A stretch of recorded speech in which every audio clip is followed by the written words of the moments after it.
Olá, está no ar o Jornal Panorama. A partir de agora você acompanha as principais notícias do Parlamento Capixaba. E os nossos destaques de hoje são: Comissão de Justiça aprova normas para o uso de patinetes elétricos. Pesquisa mostra os impactos dos acidentes e mortes envolvendo motociclistas. Representantes do setor de açúcar e álcool pedem redução de impostos.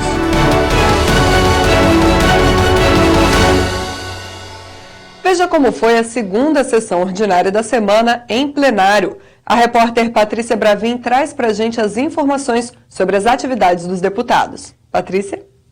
Na sessão desta terça-feira foi aprovado o projeto de autoria da deputada Janete de Sá, que inclui no calendário oficial de eventos do Espírito Santo o Festival de Inverno de Guaçuí. É um festival muito interessante porque ele movimenta a região do Caparaó.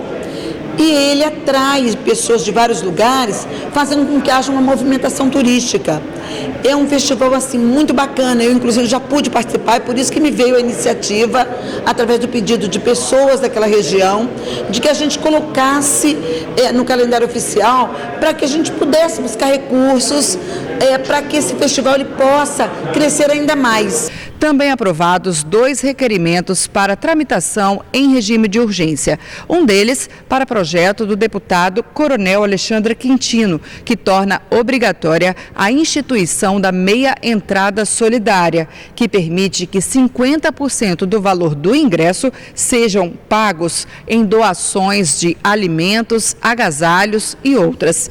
E também aprovado outro requerimento para tramitação em regime de urgência para projeto do deputado Marcelo Santos, que determina normas para condutores de veículos cicloelétricos e ciclomotores.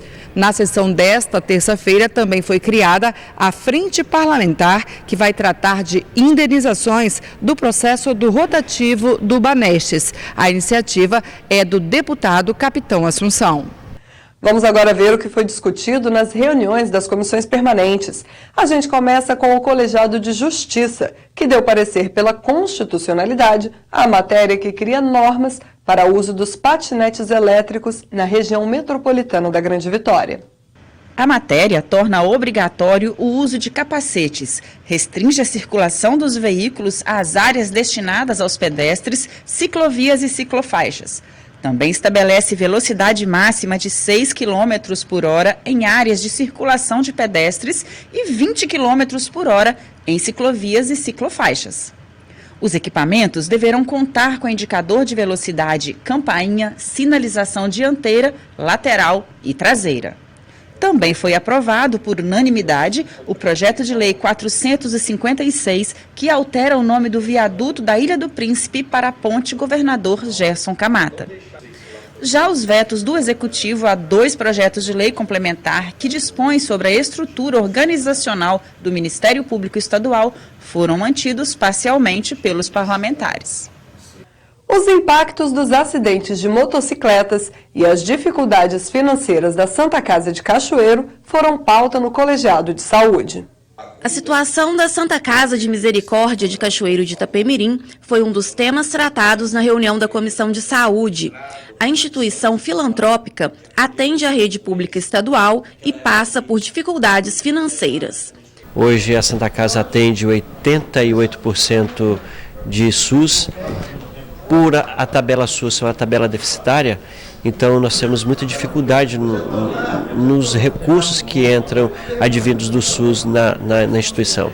Então a situação da Santa Casa é uma situação complexa, né, com um passivo aí que se alonga já há muitos anos, um valor significativo, alto, e nesse período a Santa Casa em 2000 por situação também parecida, ela fechou as portas, ela não teve como atender a população do sul do estado, depois ela reabriu com a presença da igreja, estamos lá então há 20 anos trabalhando e estamos fazendo todo o esforço para a gente manter aquela instituição centenária de pé.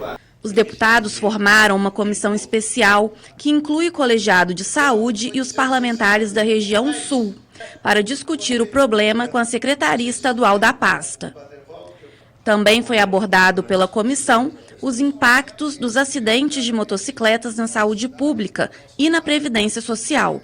O assunto fez parte de uma pesquisa desenvolvida no programa de mestrado da EMESCAM.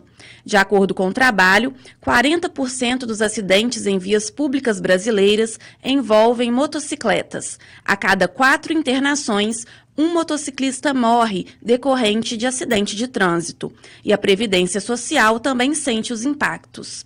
Quase 13 bilhões de reais em 2012 só com problemas financeiros inerentes a afastamento, auxílio-doença, questões de ordem securitária, né, o governo federal. Só que esses dados todos são dados de uma dissonância muito grande, porque não existe uma uniformidade de dados do que a gente tem de dados do Detran, DataSUS, DPVAT, dados de cada estado são dados separados, porque existe um problema do fato de cidades pequenas não ter isso compilado de uma maneira adequada. Os dados da pesquisa serão encaminhados ao Departamento Estadual de Trânsito.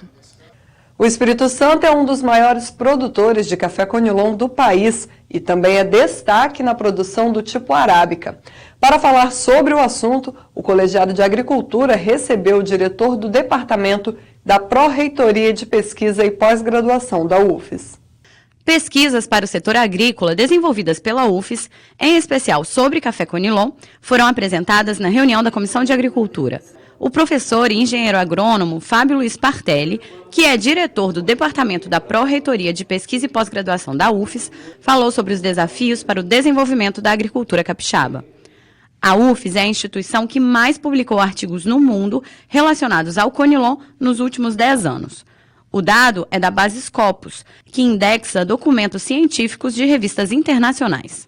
Essas pesquisas, a grande maioria das vezes, ela é iniciada por um estudante, na parte de iniciação científica, na graduação, ou mestrado, doutorado, que conclui um trabalho de dissertação ou um trabalho de tese.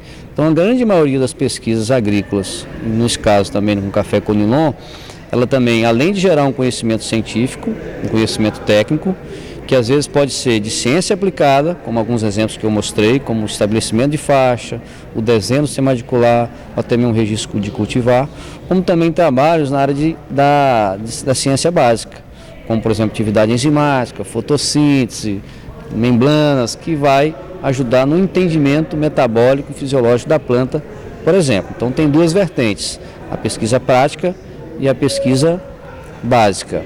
E a gente junta a isso algo também muito importante, que nós consideramos quase como principal, que é a formação dos recursos humanos.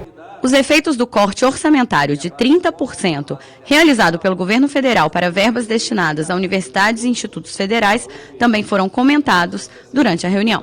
Nós tínhamos um edital de R$600 mil, que era para fazer manutenção de equipamentos, que estão suspensos.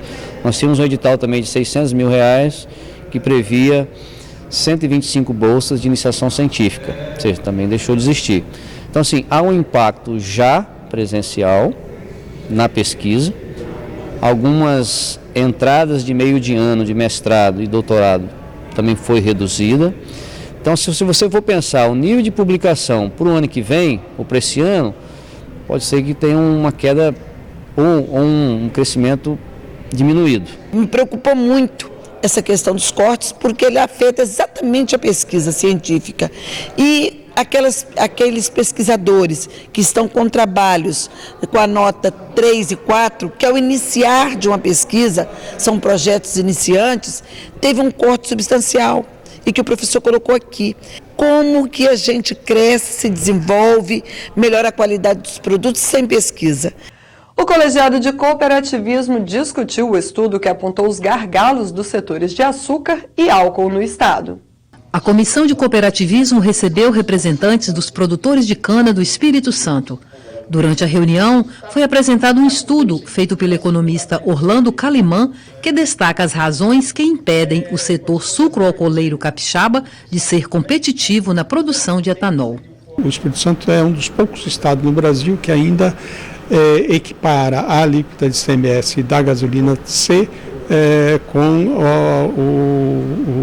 os etanóis, o hidratado e o anidro. Se você pegar a tendência de 2000 a 2017, né, nós vamos observar uma queda muito acentuada da produção de álcool, né?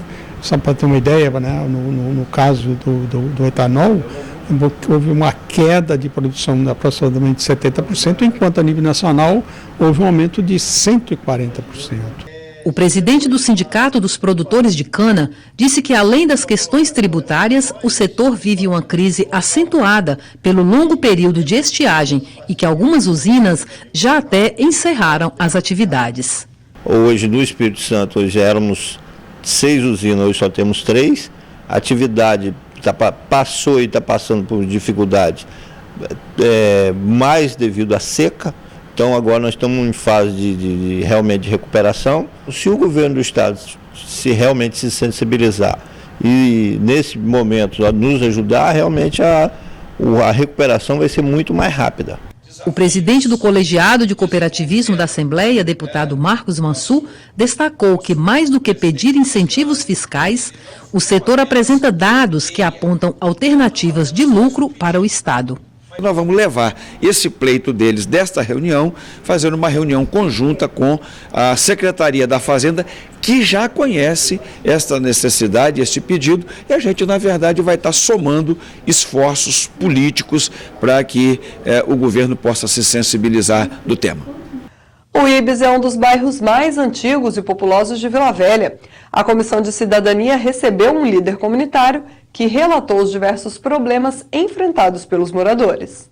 Os problemas enfrentados pelos moradores do bairro Ibis, em Vila Velha, foram discutidos em reunião do Colegiado de Cidadania. A origem do bairro está ligada à criação do Instituto do Bem-Estar Social, iniciativa do governo do estado com a finalidade de planejar e administrar empreendimentos voltados para o desenvolvimento social. O líder comunitário Tiago Teixeira destacou as principais demandas e lamentou a situação atual da região. As demandas apresentadas pela gente que é representante da comunidade é a regularização fundiária do comércio, que ele não possui, né, as escrituras. A segunda foi, a gente apresentou sobre a rede Cesana, que a gente de 7 setores do bairro, só 3 possuem, quer dizer, então na maioria não tem rede de esgoto tratado ainda, né? A outra demanda foi pessoas em situação de rua, né, que as nossas praças, o bairro Ibis, ele possui o bairro que tem mais praças de Vila Velha, então a maioria das praças está sendo ocupada por pessoas em situações de rua. A outra demanda em relação ao tráfico, né, de entorpecentes na nossa comunidade, está sendo uma situação recorrente, inclusive diariamente postado na mídia, né, através dos veículos aí, jornais, e que a gente está solicitando base, né, e também a nossa tão sonhada sede comunitária. O deputado delegado Lorenzo Pasolini falou sobre a atuação do colegiado em relação às demandas apresentadas. E nós vamos agora produzir um relatório, vai ser instaurado um procedimento no âmbito da Comissão de Cidadania para que nós possamos entender efetivamente quais as demandas na área social em relação a moradores de rua, em relação também à segurança pública, né, que é uma demanda hoje importante do Espírito Santo, para que nós possamos, a partir desse procedimento instaurado, cobrar providência das autoridades. No 4º Batalhão, que é sediado de Polícia Militar, sediado inclusive do Ibis, a Guarda Municipal, que muito tem colaborado para a segurança do município de Vila Velha, e também a Secretaria de Assistência Social. E a partir daí, então, nós teremos parâmetros objetivos para acompanhar mês a mês a evolução dessas demandas aqui no âmbito do Poder Legislativo. Os trabalhos da Comissão de Cidadania foram acompanhados por um grupo de estudantes de Direito de uma universidade de Vila Velha. É importante, né, a gente estar dentro e conhecer mais sobre isso, entender um pouco mais como funciona isso fora dos estudos apenas e entender como é na prática. E eu estava até falando que nesse período a gente tem uma matéria muito importante, que são os estatutos de proteção aos grupos vulneráveis. E o nosso professor pediu e solicitou para que a gente possa conhecer mais isso na prática. E a gente veio até aqui entender um pouco mais. E essa comissão tratou um pouco sobre os moradores de rua e a gente pôde entender mais ou menos como é isso. Sessão solene da Assembleia comemorou as 4 décadas de funcionamento da Unimed. O Legislativo Estadual realizou sessão solene em homenagem aos 40 anos da Unimed Vitória. O presidente da instituição destacou a importância do plano de assistência médico-hospitalar e falou sobre as atividades realizadas. Hoje, a nossa cooperativa, que há 40 anos nós tínhamos 26 cooperados, hoje nós temos 2.000 2.500 cooperados, com em torno de 2.500 também colaboradores, uma gama, né, de fornecedores, de tal forma que essa cooperativa cresceu muito. Temos, né, uma abrangência tanto na Grande Vitória quanto toda a região, né, de Piraquiaçu, Guarapari, Anchieta, Marechal Floriano, Domingos Martins. São vários municípios que são atendidos pelos cooperados da Unimed Vitória. A homenagem à Unimed foi uma iniciativa do deputado Dr. Hércules. 40 anos de bons serviços prestados à população.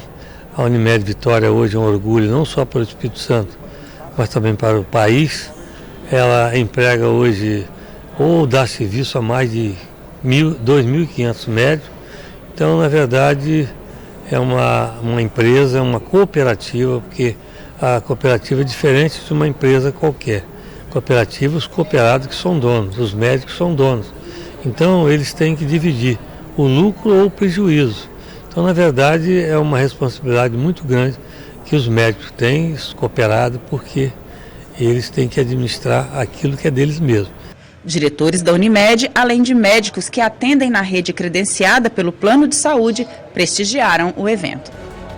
O Jornal Panorama de hoje fica por aqui, mas você pode acompanhar as ações da Assembleia também no portal de notícias e pelas mídias sociais. Eu agradeço a sua companhia e continue ligado na TV Assembleia, o seu canal cidadão.